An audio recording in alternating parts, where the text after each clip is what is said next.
Hey folks, Prepper Princess. So today I'm going to talk to you about the new EcoFlow R600. This is the Max model, and this is one of the newer models that's coming out. In fact, it's coming out on, I believe, the 12th. And they did send me this unit free of charge in order to do a review. And I have been working with it for the last couple of days to let you guys know how it works. So what I'm going to do is I'm going to go over the specs real quick. I'm going to go over what it has, and then I'm going to go over what that means. So the EcoFlow R600 is part of the EcoFlow product line. This one is the Delta. And as you can see, they do have very fancy displays. This one is 98% charged. So this one has a input AC of 250 watts, 200 max input via solar. It has a 1200 watt power draw. It can be connected to external acid batteries, and it has 500 charge cycles. So this little green light at the bottom means that everything's good. If it turns into an overload, which I have attempted to overload it, this little beam down here turns red. So the charging, so it comes with a few different cables. It comes with these standard cables that you can plug into the wall. And over here, this little yellow one is for solar panels, and this one is for the one that goes into the wall. When you charge it via the wall, it goes from 0 to 80% in 1 hour, and then it takes about maybe a half an hour for that extra 20% to get to a full 100% charge. One of the best things about this is that it has MC4 connectors that go to a solar panel, and then the solar panels connect into here. So you do have the option on the website of purchasing an 85 watt panel, but since it has a 200 watt maximum input, you can add an additional panel to it using the MC4 connectors. When it comes to charging via sun, so here's what I did. I took the standard 85 watt solar panel that they had, and I got it all the way down to 0, so meaning that I used all of the energy inside of it. I put it on the 85 watt panel, and then it charged in the sun from about noon until 6 p.m. and it got to about 39%. So if you're just going to be doing it with the standard 85 watt panel, it's going to take you 2 days to charge from 0 to 100%. If you were to put it out around, 7, 8 in the morning when the sun first comes out and not take it in until sunset, you might get an 80% charge on it. Personally, I don't think that is enough. So I would recommend, if you're going to go with this, you can get the 85 watt panel, but also get an additional 100 watt external panel and then connect them together for a faster charging time. So what that would mean is that you charge it in one day and then you use it at night. So this is not designed to take extremely large loads for a long period of time. That is more of a Delta type thing. So the Delta is comparable to the Kodiak in terms of input, exput, and time, but it has less charge cycles than the Kodiak. But this is your big dog, and this is your little dog. So with the little dog, what does it power?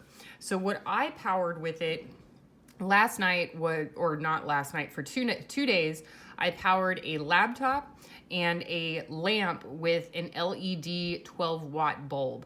And that lasted for 2 full days. 2 full days of at least 8-hour use.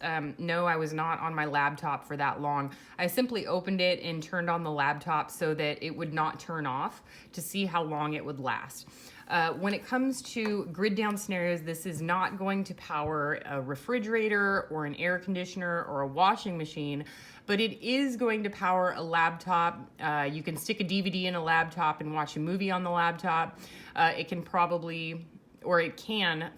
a modem, and it can power a small lamp. This could probably happen for 2 days before you would have to recharge it. When it comes to doing large loads, it's not going to do large loads. It's not going to do a refrigerator. This is more of, I think, a tool for something along the lines of going on a camping trip. something where you can have a laptop, an iPhone, an iPad, and it will charge an iPhone several times. Probably you could set this up in a bedroom and plug in your iPhone and charge it every night constantly for a month before it would need a recharge. It does have a light on it. It also has count them, 3 plugs. So you can technically plug in 3 things at a time. So I had in the lamp, I had the laptop, and I did not use the 3rd plug. Well, I tested it to make sure that it worked, and it did work. You do have to push the on-off button before any of the plugs will work, and the small fan here keeps the internal part cool. The price point on this item is $399, which I think is... it's okay, but I think that they can come down in price by about $50 to $100, and I'm hoping that that would be the case long term. It does have a very beautiful display, but it's very on mark with the Jackery that has a less fancy display and no fancy light at the bottom, but it does have a tendency to emit approximately the same amount of power. So I'm hoping long term that they'll be able to take the price down a little bit. And once they do that by about $50 to $100, I think that you're going to have a really good deal. This is very portable. It's got the carry-on on top, and you can charge it via solar panels. You can charge it while you're at home, or you can also charge it via car. I apologize, I forgot to show you the cable. It does have the option to power into a cigarette lighter, or maybe it's not even a cigarette lighter anymore, but it does have the ability to charge via your car, your vehicle.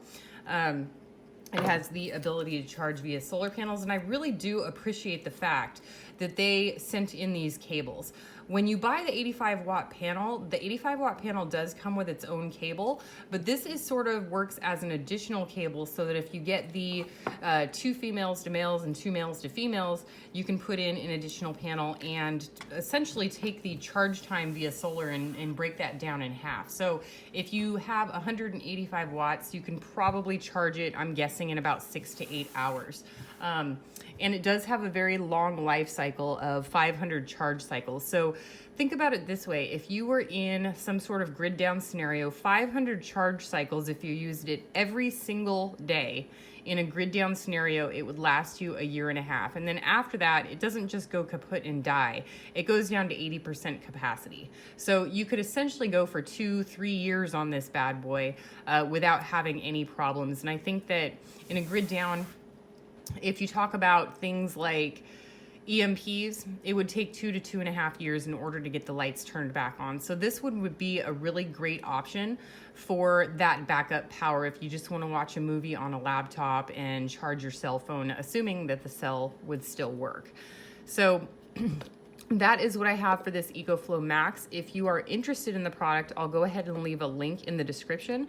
If you are looking for a larger option, something that has a larger input and output, then I would recommend looking into the same EcoFlow product, but the Delta. The Delta is the big boy. It's a bit clunkier. It's not quite as portable. It is movable because it does have these built-in handles, but this one is going to take a lot larger load for a lot longer. It has the ability, but by the way, both of them have the ability to be used and charged at the same time. So you can plug this into the wall while it's charging and plug it into a TV. And I don't think that I mentioned that if you are going to use this for a television, if you have a Energy Star rated television such as mine, I have a Vizio 48-inch TV, and it is a energy efficient television and a DVD player. You could probably watch 1, potentially 2 movies on this without having to recharge. When it comes to the larger one, I have tested this product and this will watch 6 to 8 movies without having to be recharged. This one has a larger input capacity as well as outbound. Again, I would check out the website in order to get more information on the Delta. This is on par, in my opinion, on par with the Apex Energy or the Kodiak, which I also have. And the Kodiak really has set the bar for the best possible product, best possible solar generator you can get out there. But I really do think that this one is going to give them a run for their money. If they can get the price point significantly lower than the Kodiak or the Apex, I think that this bad boy has a good chance of surpassing the technology of the Apex or the Energy. If Apex and Energy continue on improving their products and breaking down the price points, it's going to be a really good competition for both of the items. This one is a bigger unit, and this one is for smaller applications. So if you want to do a refrigerator or a washing machine, this is the one to go with. If you want to do a laptop or simple lights, or you want to do maybe 1 or 2 movies a night, then this is the one to go with. I hope that this helps, and go ahead and check out the link in the description if you are interested in the product. This one is quite more fancy than the Jackery, but they have approximately the same applications. But if you're looking to impress somebody with the way something looks with the beautiful digital display and the beautiful greenish blue turquoise lighting that comes out the bottom, go with the R600 Max. Do what you can with what you've got. Prepper Princess out.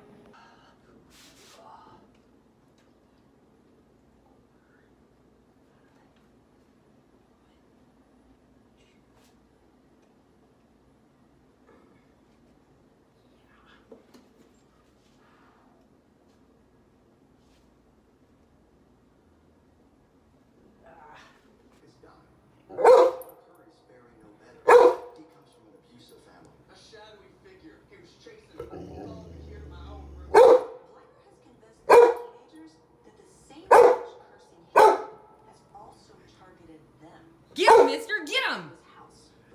Get that echoing heater unit! Get him! Oh!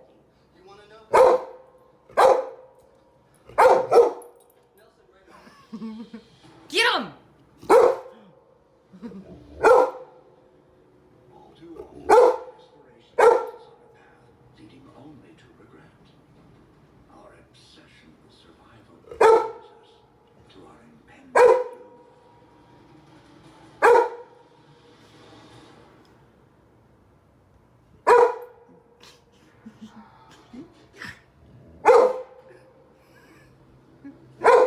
In 1928, Get him! Get him, mister! in the Middle Ages.